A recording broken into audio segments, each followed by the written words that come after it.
প্রিয় দর্শক, আর কয়দিন পরেই দক্ষিণ কোরিয়ার সার্কুলার আসতেছে, আপনারা এটা শুনছেন।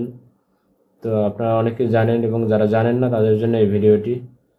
দক্ষিণ কোরিয়ার সার্কুলারের জন্য 19 তারিখে সার্কুলার আসবে। এটা হচ্ছে আপনার অফিসিয়ালি সার্কুলারটা আসবে। তো এবারে টোটাল আপনার কতজন লোক নেবে এবং কিভাবে হবে সেই বিষয়ে আমি আপনাদের একটু সংক্ষিপ্তভাবে ধারণা দেবো। এরপরেও আমি আজকে যে ভিডিওটা করবো এবং আরো 2 দিন পরে কিংবা একদিন পরে আরো কয়েকটা ভিডিও আমি তৈরি করব, এটা ডিটেলস বিস্তারিত বলার জন্য আপনারা কিভাবে আবেদন করবেন এবং আবেদন করার জন্য কি কি যোগ্যতা থাকতে হবে, এগুলো সবকিছু আমি আলাদা আলাদাভাবে ভিডিওগুলো তৈরি করব। তো আজকের ভিডিওটা মূলত করেছি এটা আপনাদের জানানোর জন্য, অবগত করার জন্য যে সার্কুলারটা আসতেছে এবং এটা টোটাল 43,000 লোক নেবে এটা। এবং এখানে 43,000 যে লোক যে নেবে এটা 4টা ক্যাটাগরিতে নেবে। এটা হচ্ছে মৎস্য উৎপাদন, জাহাজ শিল্প, ম্যানুফ্যাকচারিং, আরেকটা সাইড, টোটাল 4টা খাতে লোকগুলা নেবে।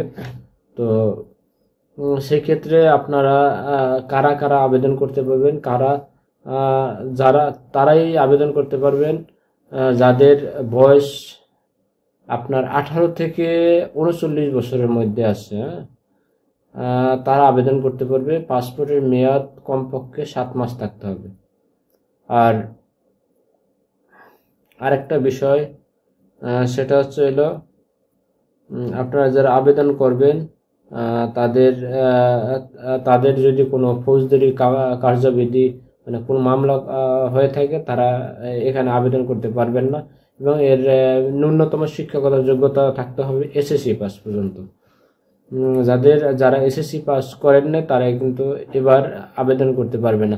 এবার না, শুধু এটা গতবার থেকে এটা নতুন নিয়ম জারি হয়েছে যে এর আগে কিন্তু আপনার 8ম শ্রেণী পাস কিংবা 5ম শ্রেণী পাস কিংবা কোনো রকম ভাবে আপনার শিক্ষিত কোনো রকম ভাবে বলতে গেলে যারা স্বাক্ষর করতে পারে কোনো রকম ভাবে, তারা কিন্তু আবেদন করতে পারে। কিন্তু এই 2 বছর যাবত এটা নতুন নিয়ম আসছে যে এসএসসির নিচে যারা আছে তারা আবেদন করতে পারবে না।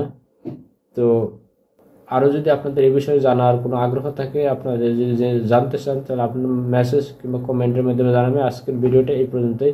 ভালো থাকবেন, সুস্থ থাকবেন। ধন্যবাদ সবাইকে।